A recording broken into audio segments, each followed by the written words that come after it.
We'd like to share a story with you of how we've learned how great the love of God is and how infinite the atonement of Jesus Christ is.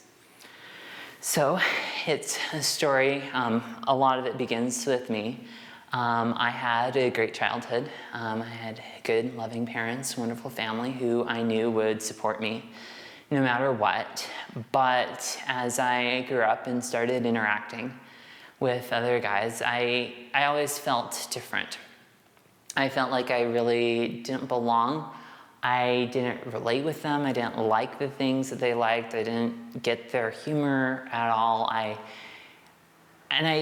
never had any real good male friends. I think I had a lot of effeminate behavior. I didn't like sports, things like that. And it left me feeling very different in a very strong pain in myself. And it was hard, and I would just try to be better. And I bottled up. I didn't really talk to a lot of people about it. And as I grew up, I started realizing that I also was developing attractions to other men.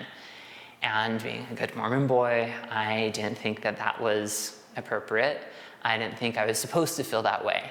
And so I thought that if I had just read my scriptures more, if I prayed better, if I was a better person, that God would just take it away and I wouldn't have to deal with it. But as time went on, that's not what happened. And things were getting really tough. And I started developing a lot of real bad, self-destructive behavior. And it came to a point where I broke. And it was a couple years after my mission, and I finally told my parents. At first, it was hard for them, but they always loved me, and I knew they would. And so that helped me out a lot. And I don't know how I could have done it without that. And one thing that they did is they helped me get some therapy. So I was able to go and start seeing a therapist who dealt specifically with LDS men who had same-sex attraction. I was living in Provo at the time, and so it was easier to find that than where I currently live in California. And that started several years of therapy and support groups and exodus and retreats and several different programs that helped me really address my same-sex attraction. And there's these groups that helped me to really even address some of these issues for the first time, because for a long time I wouldn't even allow myself to think about it through, to even consider the possibility of me having SSA. And my therapist helped me to overcome some of my self-destructive behaviors, and also to realize that I was valuable. Even though I had same-sex attraction, even though I had made mistakes in the past, he helped me understand the atonement of Jesus Christ a bit more fully. And I also had several bishops who helped me do that too. And as I delved into the scriptures more and studied more, and I got a different view of God than I had previously. I came to understand that he loves all his children, which I think seems obvious, but that included me.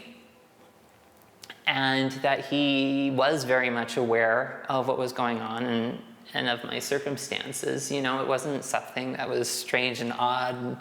You know, God's not sitting there freaking out like, oh my goodness, I have an SSA son, what's going to happen? He knows. And that really helped me start to deal with things a lot better. And so that was the main thing. And the other things that this group helped me do is they gave me a lot of tools to, like I said, overcome some of the self-destructive behaviors and getting an internet filter, which helped a lot, and being okay with embracing some of my masculine traits. So I started, I guess I had a very negative view of males before. They seemed very aggressive. They seemed very uncaring, unspiritual. But I they helped me to see some of the positive things that males have that females don't, and to be embrace some of those qualities in myself. I started allowing myself to go and play sports. For example, I still hate football and basketball, but ultimate Frisbee I found. So it was a good thing of finding overlap between how I viewed masculinity and what I actually am. And that helped me view myself more as a part of this world of men, that I had previously always referred to men in the third person as them rather than us. And so things like that really helped me. And also proactively seeking out male friends, realizing that men have grown up since elementary school. And it's true. I think a lot of people have problems with male adolescents, and not elementary school and junior high and high school. You know, it's not just people with SSA, but men, adults are more mature. And coming to that realization helped me out a lot. But then I was starting to get a little bit of a disconnect, because I was going to all these groups, and the message was, you know, the SSA isn't the sin, that just having attractions, there's no shame in it, there's no problem, you know, God still loves you, but don't you dare ever tell anybody. And there was this huge disconnect between how I was acting very ashamed of it. I was lying. If you're closeted and SSA, you have to lie. There's no, you can get away with it, you have to lie. And I didn't feel comfortable with it, and I didn't really understand why I was doing that. So I'm a very open person. I normally share my feelings, and I realized that by not sharing anything about who I was or how I felt, or pretending to have reactions that I really didn't have, that I wasn't being authentic. So I decided to come out to my single adult ward, which was quite an experience and very scary. But when I did, and you'll hear a lot of this throughout my story, there was this huge relief that came off of my shoulders, because I didn't have to wonder, you know, what if anymore? What if someone knew? What would they think of me? How would they react? Things that was just totally bugging me the whole time I was doing. I figured if someone didn't want to be friends with me or didn't like me because of who I am, then it's probably okay that they weren't friends with me, because that's not the type of friends I want. I was very surprised. I came out in a ward in the Bay Area, and a lot of people were actually familiar with it, because there was a man named Stuart Mattis who had committed suicide in that area, and a lot of them knew the family members and were very familiar with the story. And so I think they had more of a soft spot towards it, and it just had a very positive reaction. And even people who I thought, who had made gay jokes and sounded very homophobic, they were very supportive of me, and it helped me to change my views of how people looked at me, because I think when I was more closeted and hidden about my feelings, that I had a very negative aspect about, like, the whole world was out to get me and no one would like me, and I realized how wrong that was. And even people who I thought would be very unloving and unkind turned out to be one of my greatest supports. And that's something I do want people to realize, that a lot of times if you don't tell people, you can imagine all sorts of negative reactions that they could possibly have. And people are a lot better than we give them credit for. So my two greatest fears of coming out to my ward were that I couldn't find anyone to be my roommate, because the California is very expensive and I couldn't afford to pay the rent by myself, and that no one would ever date me, because who would ever want to date a gay guy? And it turned out that both of those fears were without a base. I actually was able to date girls with them knowing that I had SSA, and I didn't have a problem finding roommates. I was very pleasantly surprised about how well the ward treated me. But with that coming to terms with the SSA, it did kind of open up a dark area where I hadn't wanted to go before, because I had always been pushing in the background, and any questions or any doubts I had, I never really wanted to address because I didn't want to address anything that had to do with SSA. And so it started really making me question a lot of things that I hadn't questioned before, and I did make mistakes. I wasn't perfect during this time, and when I did things that I wasn't supposed to, I didn't feel the Spirit. And even when I was more closeted and felt that pressure and that stress, I felt the Spirit. And so now I wasn't feeling that pressure and I felt the stress, but I wasn't feeling the Spirit either. And I realized I wanted both. And so I made the commitment that I was thinking that I might never be married and then I might spend my life totally alone. And that scared me. But because I wanted the Spirit, I decided that no matter what, I would, even if it meant being celibate the rest of my life, I would follow the gospel and live the gospel plan, because that's what I wanted. And it was shortly after that that I met this young woman.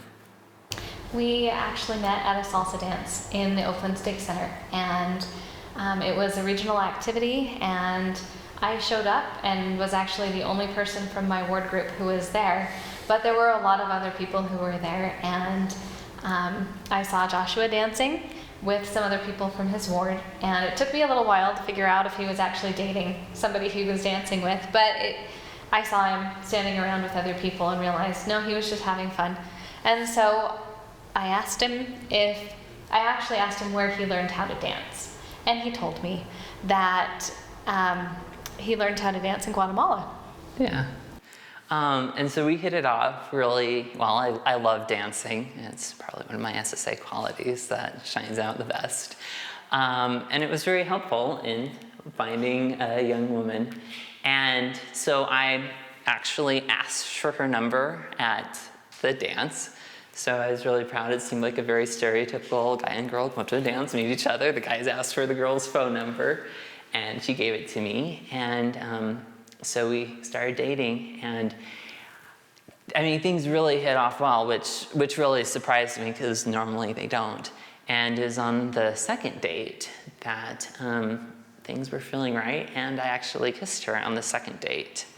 And this was after knowing each other for like 2 weeks, which I never thought would have been possible. And it was incredibly quick for me too. I had never kissed anybody on a second date before. And so that surprised me, and it was just a small kiss, and I was very comfortable with just that. I didn't want to go any further than that, but I did want that, and that was fun. And we continued dating, but now we had entered into this stage of the relationship where we kiss, right? And no longer was it exotic or new, it was something that was expected of me. And so that became like a really big, it was hard. And as we got on in the relationship, I started feeling more and more stressed. And she wasn't in my ward, so it's not like she knew anything about what was going on. And like, it's not the first thing you say when you introduce yourself to somebody. And so I was planning on telling her, but I did want her to get to know me first. And so it had kind of gotten to the point, we did kiss on that second date, and then we really didn't much at all for a lot of the subsequent dates. I tried. I thought that I did a lot more, but apparently I didn't. But I was totally fine with that, and it was good. But as we had continued to date for a few more weeks, it kind of seemed like that should be another natural progression, and I really didn't feel that that's where our relationship was headed, and it was kind of, it was making me a little bit anxious or worried, and I remember very distinctly that there was a point in time where I was trying to figure out why I was so upset by this, and I was looking in the mirror when finally things clicked in my head, and I looked at myself and I said, he likes you, but he's not sexually attracted to you. And then I just kind of stopped, and I I thought for a second, and it felt right. And I felt, yeah, I think that's what's going on here. And I'm okay with that. And so for me, that was sort of my hurdle that I got over, and I was okay. Little did I know that a few days later. Well, because I was going to go out of town for a week, and I didn't want to leave her wondering what the heck was going on alone for a week. So I decided to tell her after I got back from the vacation. But leading up to it, the stress got really, really bad to the point where I could hardly function. And there was one day she recommended a restaurant in the Castro district. I didn't realize that's where it was, but and everyone around me was the same-sex couples, and I was not feeling very comfortable.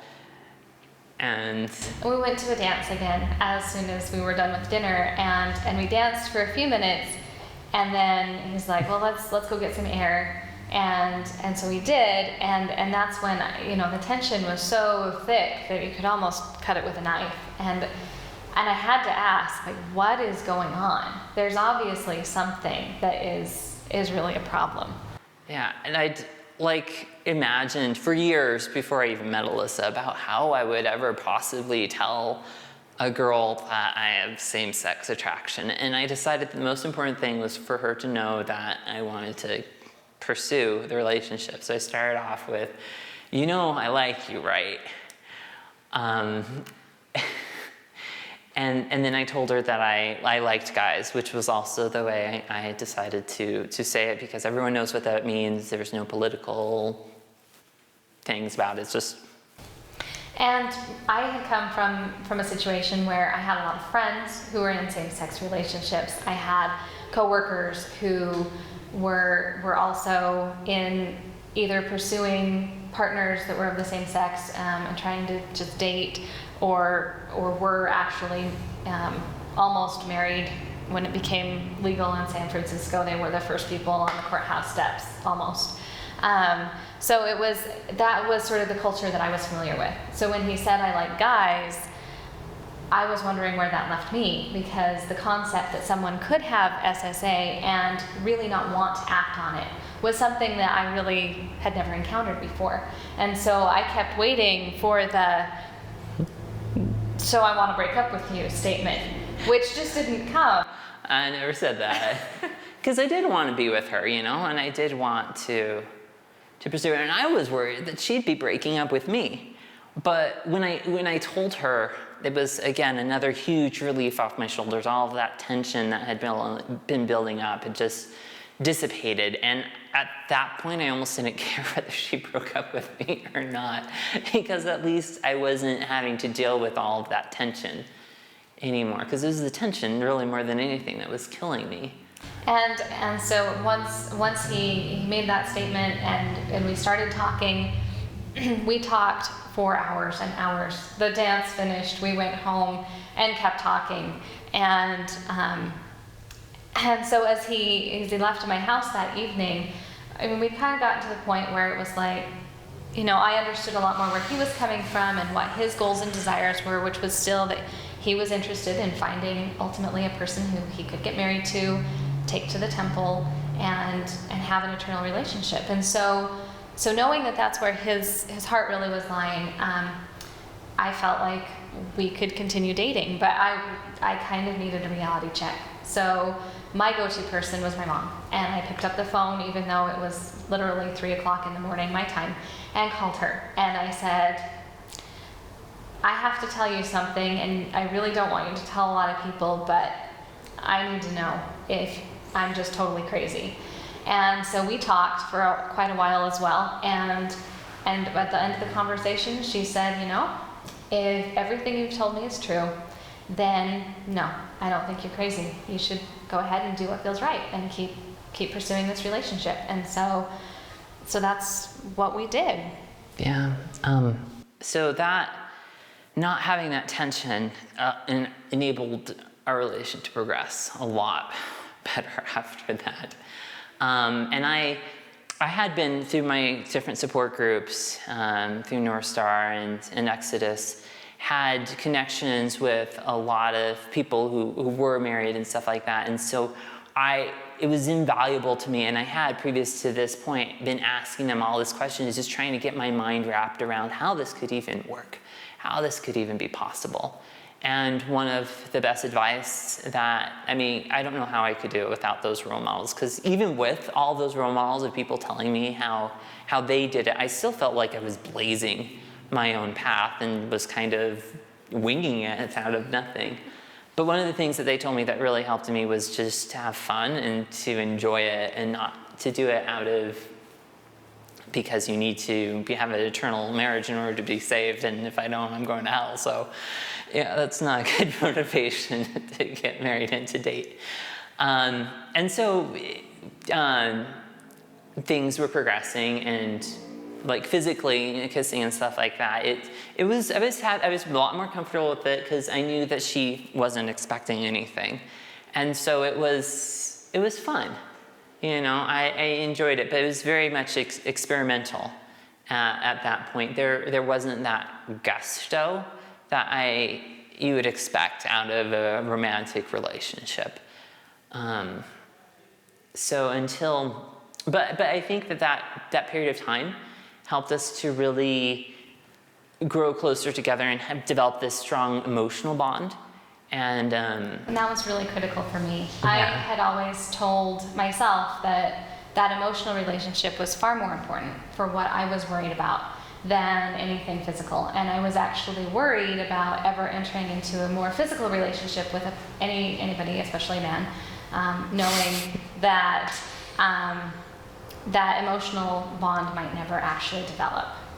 Yeah, and that I felt very much was the basis of our relationship, is that we did have that thing. And I also felt very guided by God through the process, and that I did feel very strongly that I was supposed to date her. And as things progressed, I started feeling as if I should ask God about marriage.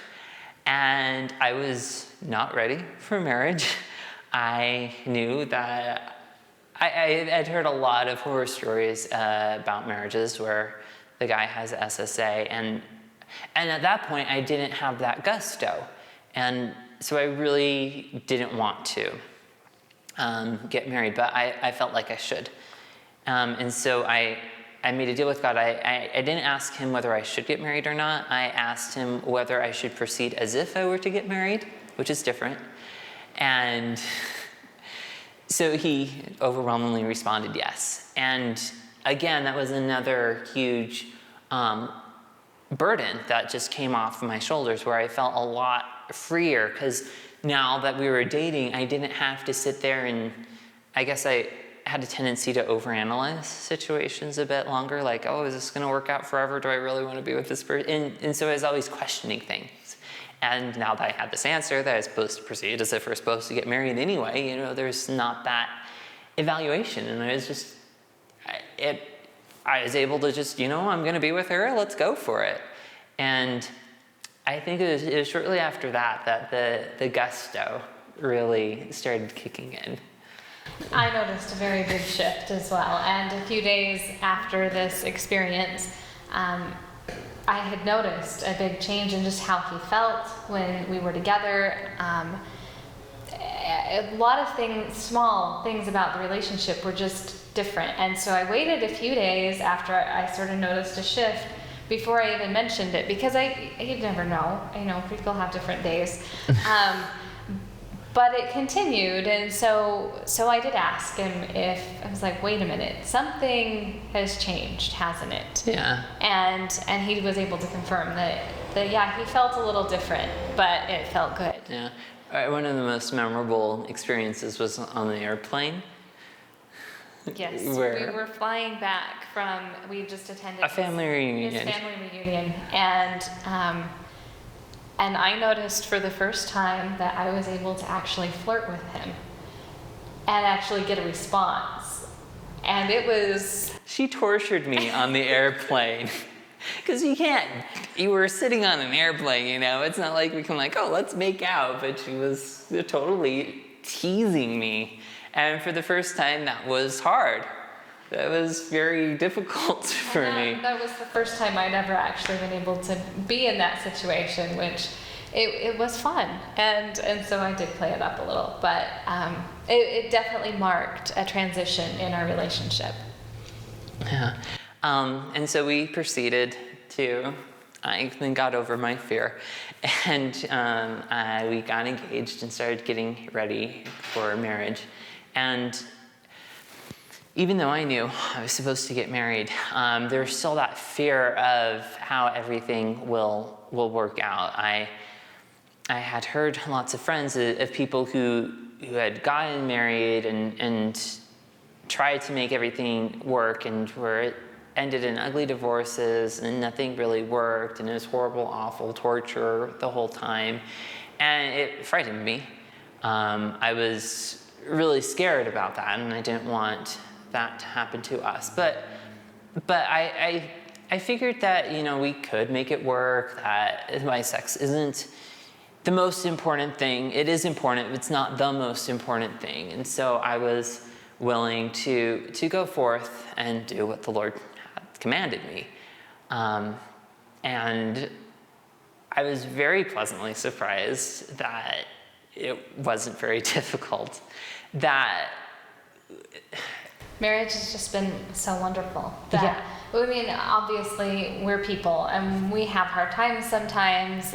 I certainly have my off days, but it hasn't been incredibly difficult, and we've been able to keep an active sex life, and that hasn't been a problem. Yeah, like even, I mean, the first time, it was just fun.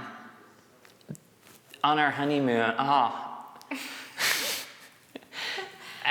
it's important for people to know that it is possible, and I know it, and I'm not saying what happened for us will happen to everyone, and I'm not saying if you get married then everything will work out perfectly and great, but I'm sharing my story, and that's what happened for us. I was shocked. I was definitely expecting a lot more hardships, challenges, things not working out than there was. And I'm actually still bitter about all the negativity that is in our culture around this issue, because I really had to overcome a lot to even consider getting married in the first place. And so even though I'm in a wonderful relationship and a wonderful marriage with my wife, I still have same-sex attraction. Yeah, it was interesting to me because even though we dealt with a lot of the issues as we were dating, it seemed like getting married, we had to re-explore some of those areas again and go back and reevaluate how he was feeling, and we had to find new solutions to some of the same problems, because the dynamic does change when you get married. And so after a while, I do remember one conversation distinctly where I stopped Joshua and I said, you know, are we ever going to be a couple that has normal conversations around the dinner table? Because it just seemed like 80% of our conversations seemed to continue to revolve around SSA, even though we'd been married for some time. And I think at that point he sort of made a conscious effort to sort of back off a little. But it also became a much more natural transition as we've been married longer and talked about some of those things and explored some of those areas again and found some new solutions. Then we did need to talk about it less until, I mean, at this point we're 3.5 years into our marriage, and now most of the time that we talk about it, it's usually about working on projects for North Star or for FAIR or other things that we're involved with. It's more about reaching out to other people than about ourselves. Mm-hmm. But there's still a lot that we do proactively to try to protect our marriage. And so so with the talking about it, it's a difficult balance to strike, because I mean, for most of my life it was don't say anything, pretend, like everything you can do around this issue so people don't even question anything, to all of a sudden the floodgates open and you want to talk about everything and just spill your guts out to every stranger you meet. And obviously neither is a healthy approach.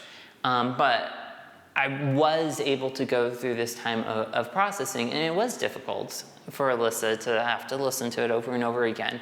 But I am very grateful that she was able to do that for me, and that she was patient and loving and supportive. And because of that, I think I was able to move past that. And as she said, I mean, most of our conversations now revolve around our son, Isaac, and trying to take care of him, like most couples, I guess, that happens too.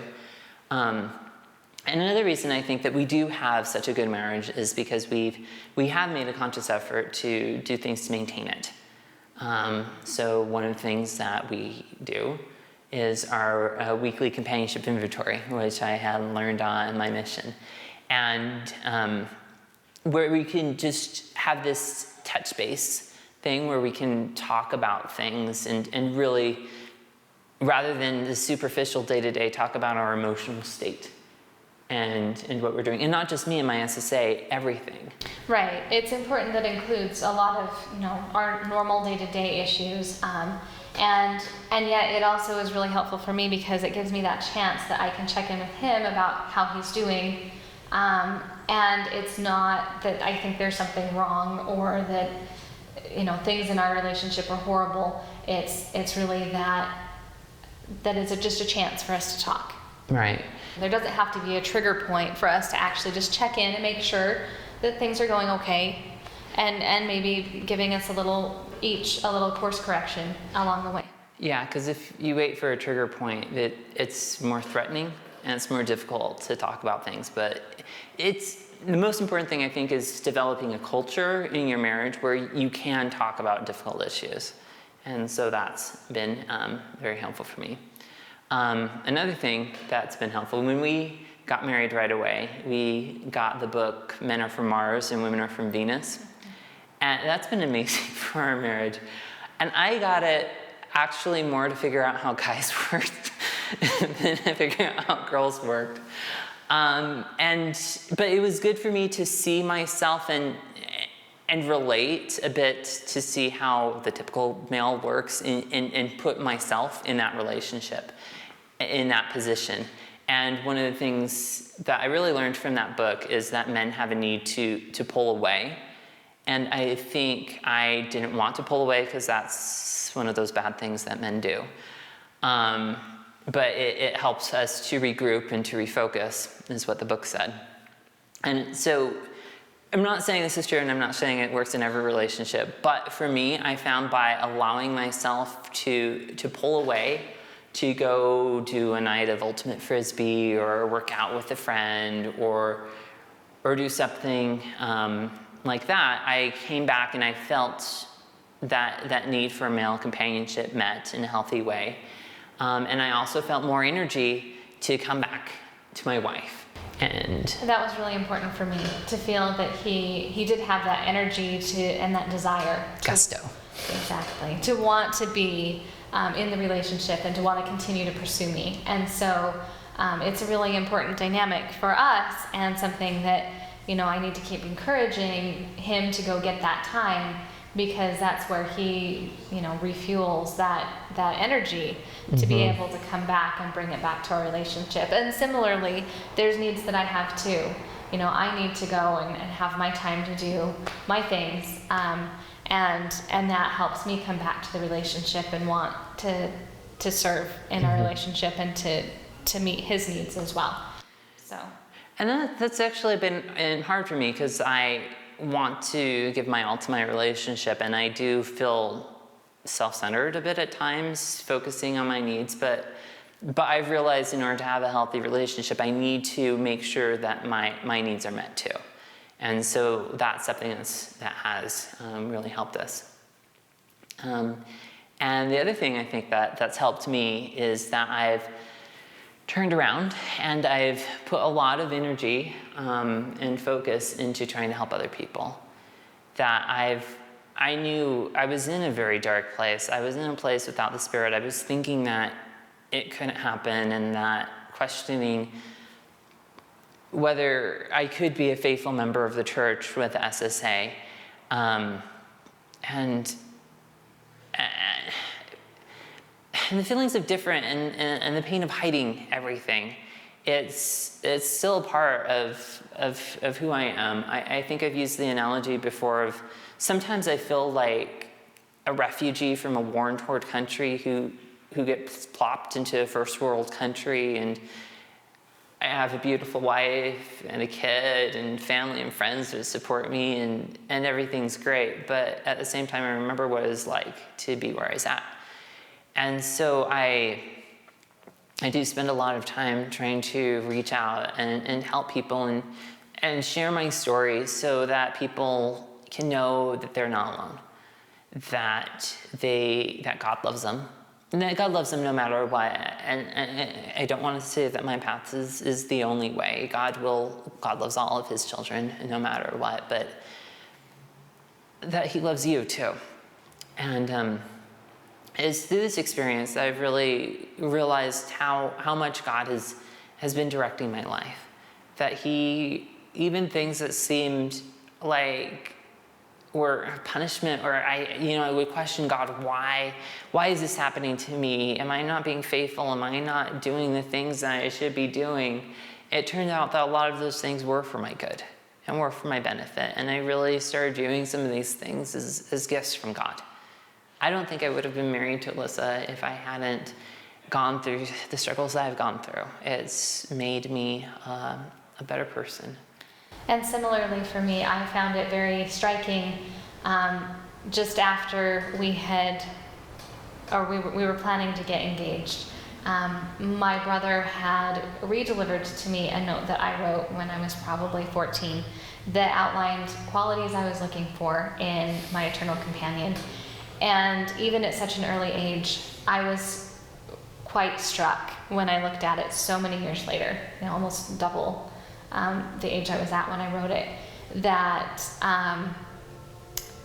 Joshua was every single one of those things, and that every single one of those things was still so important to me, and just how important some of his SSA traits really played into the things that I really wanted, and that it wasn't something that was a huge sacrifice on my part. It was actually that because of some of these traits that he inherently has, he's a very different companion than a person who has heterosexual attractions might be.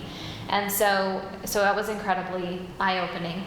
And at the same point, as I worked through him, with him, alongside him, through a lot of these struggles and trials, it has been incredibly eye-opening for me as well to really get experience exploring the atonement and the effects of the atonement. And it has become so much more powerful to me in my life. And I'm so much more grateful for the Savior and what he did, and how his sacrifice has made it possible for us to have this amazing relationship and to continue to strengthen it and hopefully to become better people each and every day.